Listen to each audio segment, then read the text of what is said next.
In 1887, in a factory in Chicopee Falls, Massachusetts, a design team at the J. Stevens Arms and Tool Company made a decision that looks obvious in retrospect and was obvious to no one at the time. They took the case of the .22 Long, a rimfire cartridge that had been in production since 1871, and loaded it with the heavier 40-grain bullet from the .22 Extra Long rather than the lighter 29-grain bullet the Long had always used. The case was already the right length. The rim already contained the priming compound in the folded copper. The only change was the bullet, and the change in the bullet changed everything. The new cartridge had higher muzzle velocity than either parent, better accuracy at practical ranges, better terminal performance on small game, and the kind of clean function in a variety of actions that neither predecessor had managed consistently. The Stevens team called it the .22 Long Rifle. The Union Metallic Cartridge Company produced it commercially. By February of 1889, Shooting and Fishing, an English publication, had reviewed the new cartridge in a lengthy article and concluded it was the most accurate rimfire .22 they had ever tested. That review was not wrong. 137 years later, no one has been able to prove it wrong. The .22 Long Rifle is the most popular cartridge in the world. Not the most popular rimfire cartridge, not the most popular small-bore cartridge. The most popular cartridge of any kind, in any caliber, in any country, by volume of production and units sold. An estimated 2.5 billion rounds are produced annually.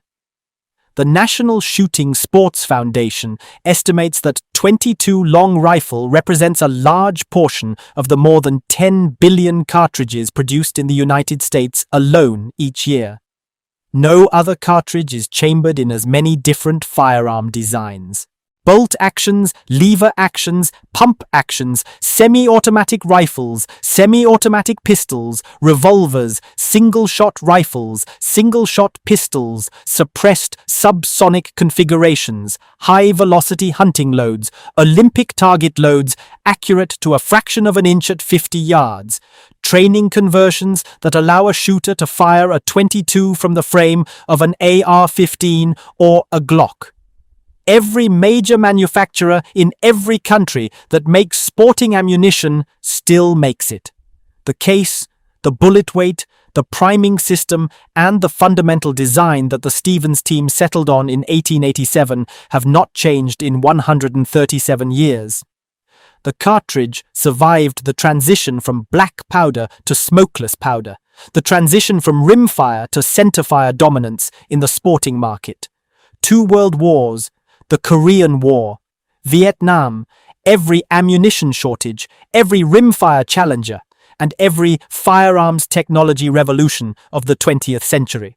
It survived the 1990s centerfire boom that briefly made every shooting publication declare it outdated. It survived the precision rifle movement of the 2000s that put bolt guns in 6.5 Creedmoor in the hands of hunters who previously would have used .30-06. It survived the suppressor normalization of the 2010s that briefly suggested the .22 Winchester Magnum might claim the subsonic market. It came out the other side of every one of those trends, still selling 2.5 billion units a year. Because the answer to what it does better than anything else is not a trend. You need to understand the lineage before you can understand why the decision in Chicopee Falls in 1887 was the one that stuck, and why every decision that tried to improve on it since has added to the family without displacing the original. The rimfire cartridge family began in France in 1845 when a man named Louis Nicolas Flaubert designed the .22 BB Cap, a parlor shooting cartridge that used no powder at all, only the priming compound in the rim to propel an 18-grain round ball at velocities too low to call ballistics.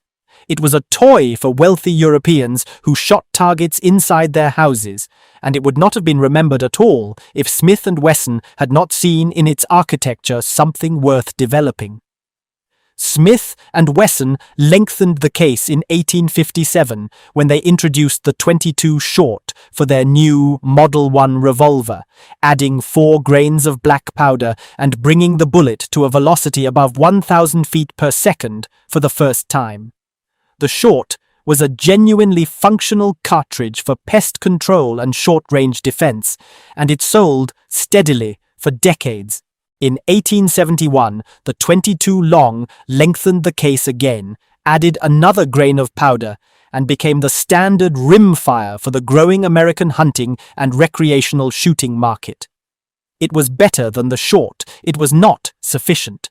Hunters and target shooters who used it knew that its terminal performance on squirrels and rabbits was marginal past close range, and its accuracy was acceptable but not precise enough for the serious target shooters who were beginning to use the rimfire category for competition. The .22 extra long tried to address this with a heavier bullet, but produced a cartridge too long for many actions to handle reliably. What the market needed was the heavier bullet in the manageable case.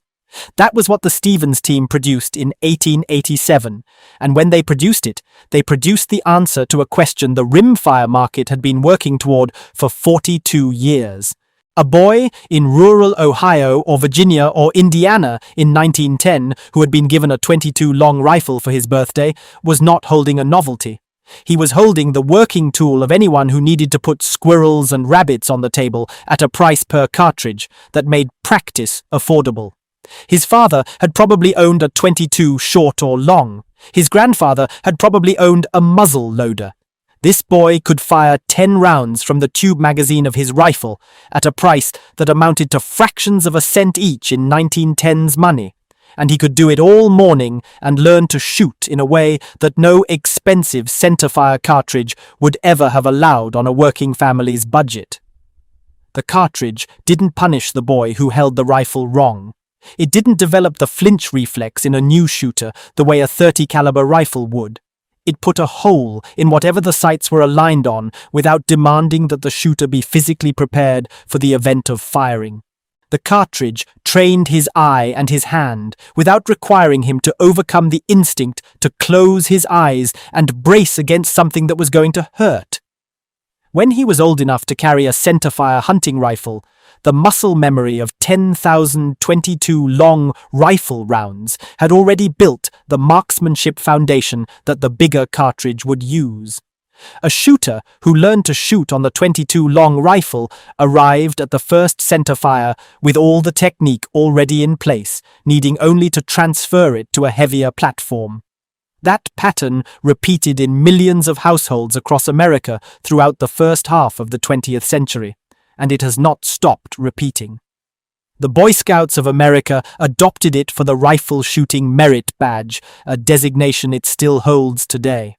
The Army used it for basic marksmanship training in both world wars, because training a recruit on a .30 caliber service round was expensive and punishing, and everything that rifle marksmanship required could be learned on the .22 long rifle at a fraction of the cost, and with none of the flinching that a new shooter develops from heavy recoil. The Office of Strategic Services issued it to field agents in the Second World War. Silenced .22 pistols went into occupied Europe with operatives who needed a cartridge quiet enough to use without compromising a mission. The most popular cartridge in world history has also been one of the most operationally silent weapons of the 20th century, which is a fact that appears in almost nothing written about it for a general audience, and is still true regardless. Remington introduced the first high-velocity variant in 1930, pushing the 40-grain bullet above 1,200 feet per second with a new, smokeless powder charge that used the generous case volume the original black powder design had left available. The case had been designed around black powder in 1887, when smokeless powder arrived and proved to be far more energy-dense than black powder.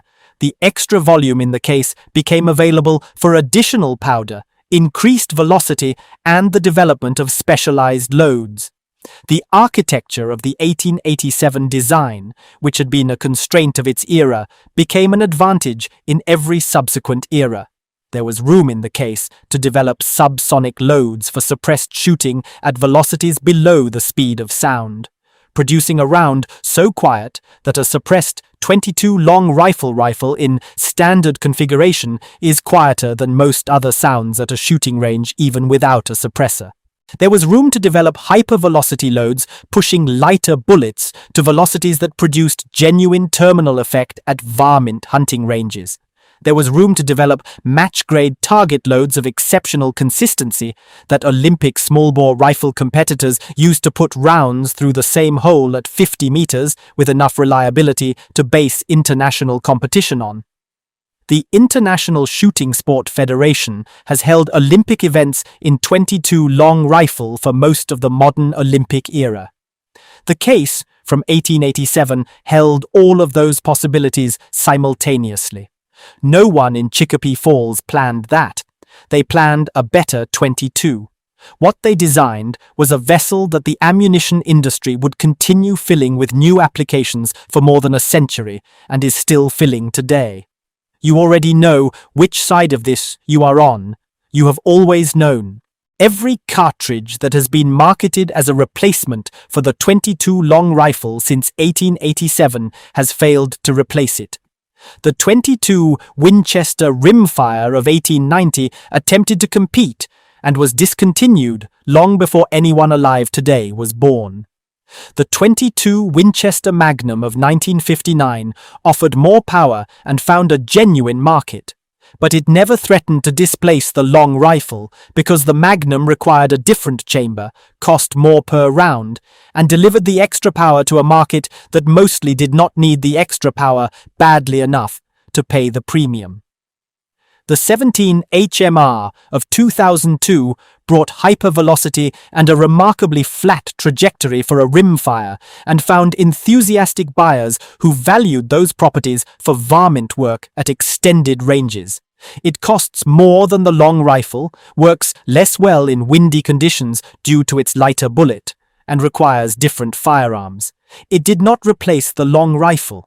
It added to the options available in the same general class of shooting application. Each of these cartridges answered a specific need.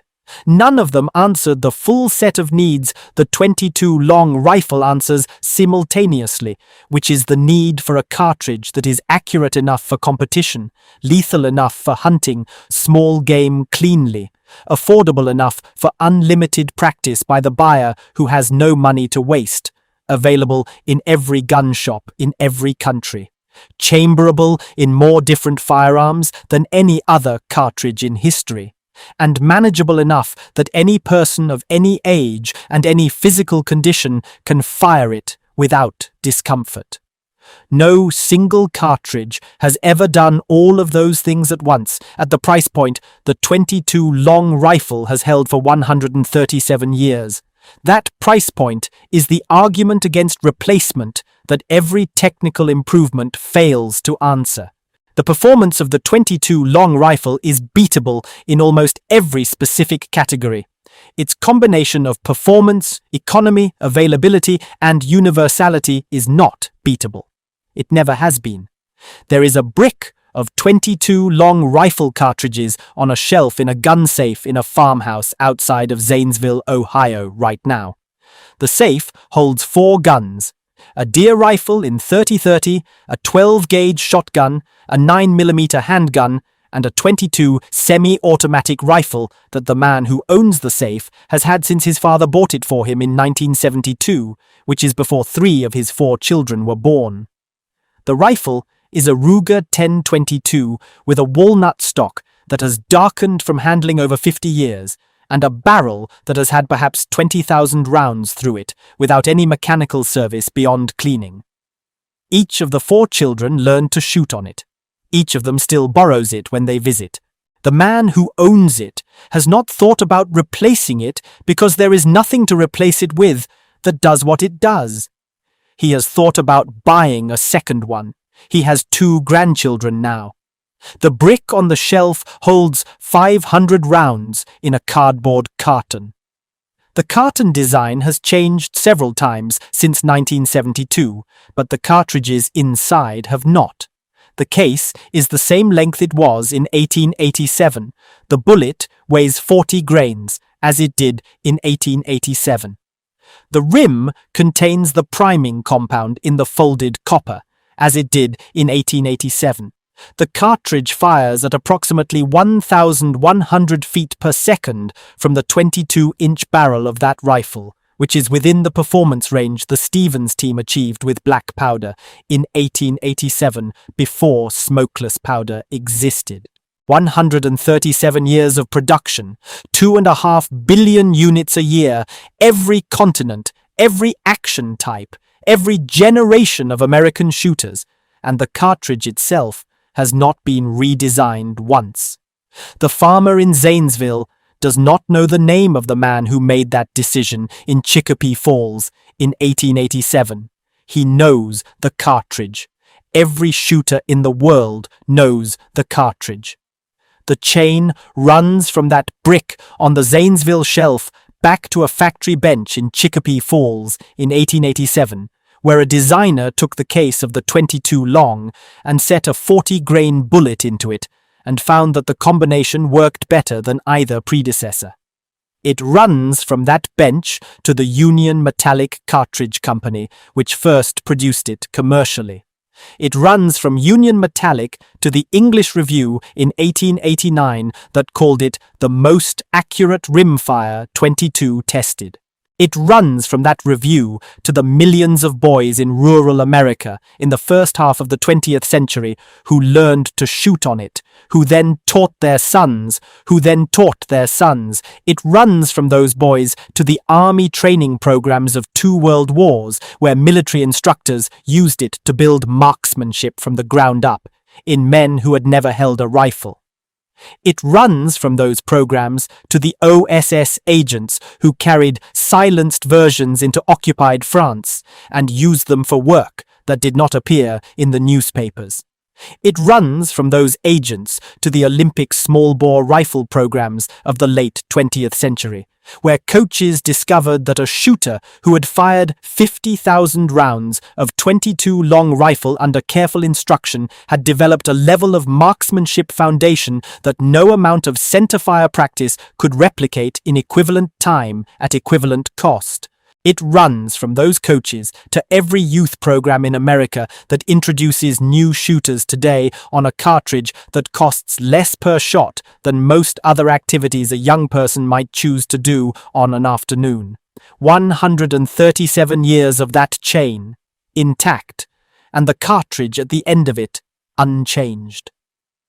2 men at a gun counter in any sporting goods store in any state today, one of them asking about the best cartridge for introducing a new shooter, and one of them behind the counter.